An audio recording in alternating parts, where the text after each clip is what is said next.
कर अंधक दीन हो गया। फिर उसने स्वयं ही बुद्धिपूर्वक विचार करके तरह तरह की बातों से उन्हें शांत किया और रात के समय ये निर्जन वन में चला गया। वहाँ उसने हजारों वर्षों तक घोर तप करके अपने शरीर को सुखा डाला और अंत में उस शरीर को अग्नि में होम देना चाहा। तब ब्रह्मा जी ने उसे वैसा करने से रोककर कहा कि दानव, अब तू वर मांग ले। सारे संसार में जिस दुर्बल वस्तु को प्राप्त करने की तेरी अभिलाषा हो उसे तू मुझसे ले। पद्योनी ब्रह्मा के वचन को सुनकर वह दैत्य दीनता एवं नम्रता पूर्वक कहने लगा, भगवान, जिन निष्ठुरों ने मेरा राज्य छीन लिया है वे सब दैत्य आदि मेरे भृत्य हो जाएं। मुझे अंधक को दिक्ष चक्षु प्राप्त हो जाए। इंद्र आदि देवता मुझे कर दिया करें और देवता, दैत्य, गंधर्व, यज्ञ, नाग, मनुष्य, दैत्य, शत्रु के नारायण, सर्वयम शंकर तथा अन्य अन्य किन्हीं भी प्राणियों से मेरी मृत्यु न हो। उसके इस अत्यंत दारुण वचन को सुनकर ब्रह्मा जी सशंकित हो उठे और उससे बोले कि दैत्येंद्र, ये सारी बातें तो हो जाएंगी, किंतु तू अपने विनाश का कोई कारण भी तो स्वीकार कर ले, क्योंकि जगत में कोई ऐसा प्राणी ना हुआ है ना तो आगे होगा जो काल के गाल में ना गया हो। तो तू जैसे सत्पुरुष को तो अत्यंत लंबे जीवन का विचार त्याग ही देना चाहिए। ब्रह्मा के इस अनुनय भरे वचन को सुनकर दैत्य पुनः बोला कि प्रभु, तीनों काल में जो उत्तम, मध्यम और नीच नारियां होती हैं, उन्हीं नारियों में कोई रत्नभूता नारी मेरी भी जननी होगी। वह मनुष्य लोक में के लिए दुर्लभ तथा शरीर, मन और वचन से भी अगम्य है। अब उसमें राक्षस भाव के कारण जब मेरी काम भावना उत्पन्न हो जाए तभी मेरा नाश हो। उसकी बात सुनकर स्वयंभू भगवान ब्रह्मा को महान आश्चर्य हुआ। वे शंकर जी के चरण कमलों का स्मरण करने लगे। तब शंभू की आज्ञा पाकर वे अंतक से बोले कि दैत्यवर, तू जो कुछ चाहता है तेरे वे सभी सकाम वचन पूर्ण होंगे। दैत्येंद्र, अब तू उठ, अपना अभीष्ट वर प्राप्त कर और सदा वीरों के साथ युद्ध करता रहे। मुनीश, हिरणाक्ष पुत्र अंधक के शरीर में नसें और हड्डियां भी शेष रह गई थीं।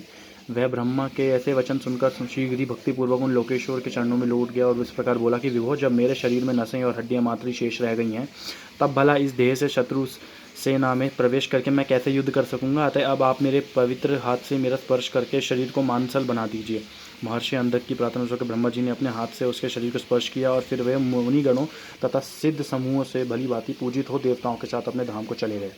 ब्रह्मा के स्पर्श करते ही उस दैत्यराज का शरीर भरा पूरा हो गया, जिससे उसमें बल का संचार हो आया तथा नेत्रों के प्राप्त हो जाने से वह सुंदर दिखने लगा। तब उसने प्रसन्नतापूर्वक अपने नगर में प्रवेश किया।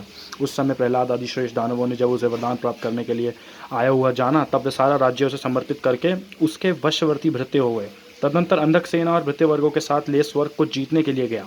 वहां संग्राम में समस्त देवताओं के साथ पराजित करके उसने वज्रधारी इंद्र को अपना करत बना लिया। उसने यत्र तत्र बहुत सी लड़ाइयाँ लड़कर नागों, सुपर्णों, श्रेष्ठ राक्षसों, गंधर्वों, यक्षों, मनुष्य, बड़े बड़े पर्वतों, वृक्षों और सिंह आदि समस्त चौपाइयों को भी जीत लिया। यहाँ तक कि उसने चराचर त्रिलोकी को अपने वश में कर लिया। तदनंतर वह रसातल में भूतल पर स्वर्ग में जितनी सुंदर रूप वाली नारियां थीं, उनमें सबको, हजारों को जो अत्यंत दर्शनीय तथा अपने अनुकूल थीं, साथ लेकर विभिन्न पर्वतों पर तथा नदियों के रमणीय तटों पर विहार करने लगा। दैत्यराज अंधक सदा दुष्टों की संग करता था। उसकी बुद्धि मत से अंधी हो गई थी, जिससे उस मूड को उसका कुछ भी ज्ञान नहीं रह गया कि परलोक में आत्मा को सुख देने वाली भी कोई कर्म करना चाहिए।